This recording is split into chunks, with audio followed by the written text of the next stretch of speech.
ब्रेकनंतर zero आवरमध्ये आपलं पुन्हा एकदा स्वागत।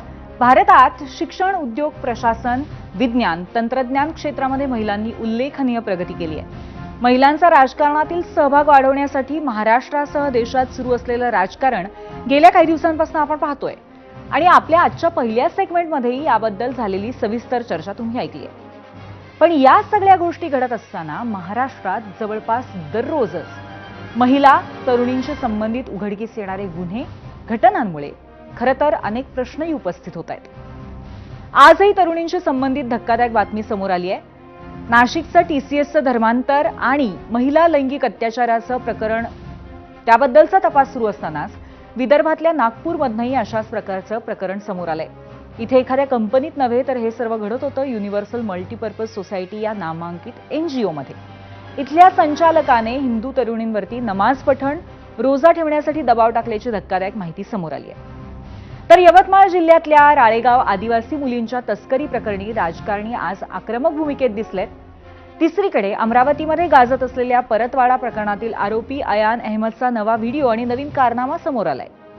तर गेले कित्येक दिवस चुकीच्या कारणांसाठी चर्चेत असलेला नाशिक जिल्हा, इथलं TCS धर्मांतर आणि महिला अत्याचार प्रकरण, तसंच भोंदूबाबा अशोक खरात प्रकरणातही नवनवीन खुलासे झालेत।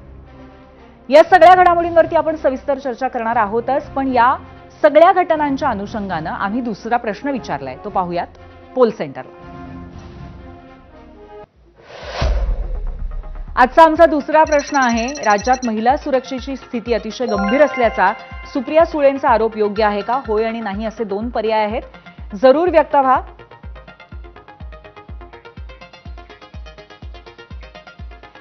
आपण गेल्या काही दिवसांपासून लव्ह जिहाद, कॉर्पोरेट जिहाद हे शब्द सारखे ऐकतोय।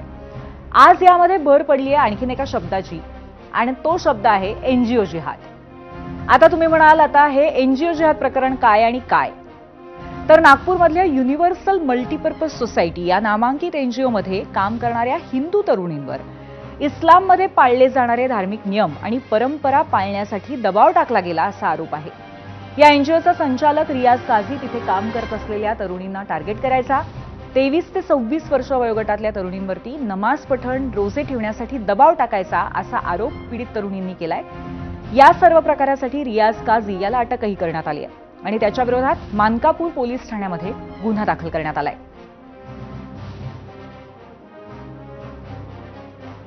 आरोपीनं आपलं मागील 1.5 ते 2 वर्षापासून विनयभंग केल्याबाबत आणि त्यांना काही मुस्लिम धर्माच्या ज्या काही प्रथा आहेत, उदाहरणार्थ रोजा पकडणे किंवा नमाज पठण करणे, याबाबत माहिती दिली आणि तुम्ही तसं करा म्हणजे त्याचा तुम्हाला फायदा होईल असं करण्यास सांगितलं आणि त्याबाबतची तक्रार काल रोजी आम्हाला प्राप्त झाली। तक्रार प्राप्त झाल्यानंतर तात्काळ त्यामध्ये दखल घेऊन वरिष्ठांना माहिती दिली आणि दखलपात्र गुन्हा आपण त्याच्यामध्ये नोंद केलेला आहे। गुन्हा दाखल करून आरोपीला देखील ताब्यात घेऊन त्याला अटक करण्यात आलेली आहे। आज रोजी आम्ही त्याला मान्य न्यायालयात हजर करणार आहोत। या सर्व प्रकरणावरती नागपूरचे पालकमंत्री चंद्रशेखर बावनकुळे आणि त्या मतदारसंघाचे आमदार विकास ठाकरे यांनी चिंता व्यक्त केली। तर राज्य अल्पसंख्याक आयोगाचे अध्यक्ष प्यारे खान यांनीही प्रतिक्रिया दिली आहे, ऐकूयात। सरकारने त्याला अटक केली आहे, पोलिसांनी अटक केलेली आहे आणि पोलिसांनी अटक करून अत्यंत कडक कारवाई केलेली आहे आणि अशा प्रकारचं जे नागपूरमध्ये एक भयंकर प्रकरण, याचा जो प्रभाव पुढचा होता तो फार मोठा होता, पण ते थांबवण्याचं काम पोलिसांनी केलं। जर कोणत्या NGOतला एखादा व्यक्ती जर या हॅरॅसमेंटच्या बाबतीत असं करत असेल, त्याच्यावर अवश्य कारवाई झाली पाहिजे, त्याचा PCR घेतला पाहिजे। परंतु कोणतेही बाबीची स्पष्टता होण्याआधी काहीतरी त्याच्यात उदाहरण वाचून या नागपूरचं सगळं सामाजिक वातावरण खराब करणं हे चुकीचं होईल। जर कोणाच्या तक्रारीवरून ते निष्पन्न झालं तर त्यावर कठोर कारवाई करावी, परंतु जर चुकीचं भ्रम कोणी निर्माण करत असेल तर याच्यापासूनही नागपूर शहराला वाचवावं अशी माझी पोलीस विभागाला मागणी आहे। आयोग का काम है सिर्फ और सिर्फ माइनॉरिटीज़ के लिए काम करना, मेजॉरिटी के लिए सरकार है। जो कंप्लेंट दाखिल हुई है भैया, उसमें वो NGO के आड़ में धर्म का काम कर रहा था, नमाज पढ़ने की वजह, ऐसी कंप्लेंट जो है वो रजिस्टर की गई है। कंप्लेंट क्या है, कंप्लेंट क्या है उस पर मत जाइए। जो पुलिस की जानकारी आएंगी, पुलिस की रिपोर्ट आएंगी, उसके बाद जांच के बाद ही बात करना। आता जाऊयात विदर्भातल्याच यवतमाळमध्ये. यवतमाळ जिल्ह्यातल्या राळेगावमधनं आदिवासी मुलींची तस्करी होत असल्याचा आरोप झाला.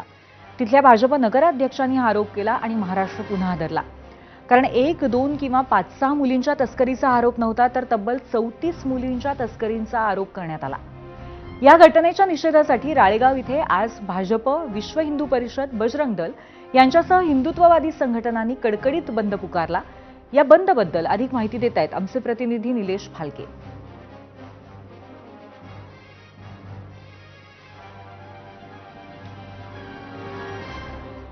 कथित भाजपने जो आरोप केला होता की 36 महिला बेपत्ता, या अनुषंगाने आज सर्व हिंदुत्ववादी संघटनांनी बंद पुकारला होता. आज जिल्हा पोलीस अधीक्षक कुमार चिंताई यांनी पत्रकार परिषद घेऊन या ठिकाणी संपूर्ण माहिती देण्यात आली.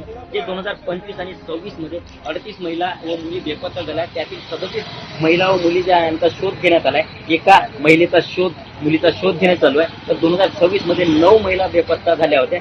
यातील 8 महिला व मुली शोधण्यात यश आलंय.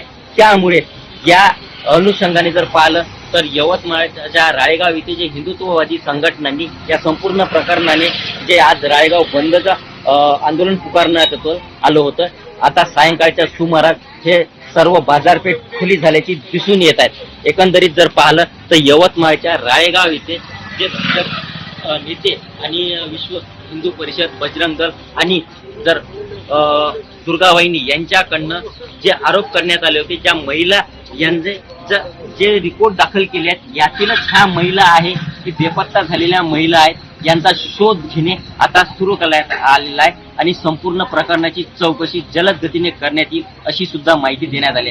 मात्र एकंदरीत जर पाहिलं तर या संपूर्ण विषयावरती आज राळेगावचं बाजारपेठ खुली झालेली आहे. निलेश फाळके, एबीपी माझा, राळेगाव, यवतमाळ.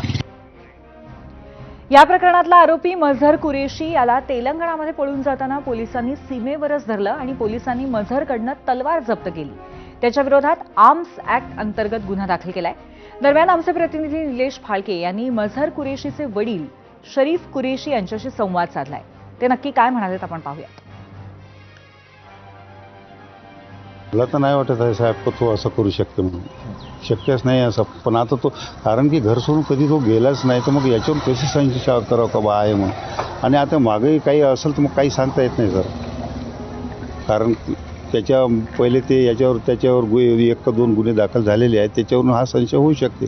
पण असं करून म्हणून अशी गॅरंटी नाही सर, कारण की आमच्या याच्यात तसं झालंच नाही अजून.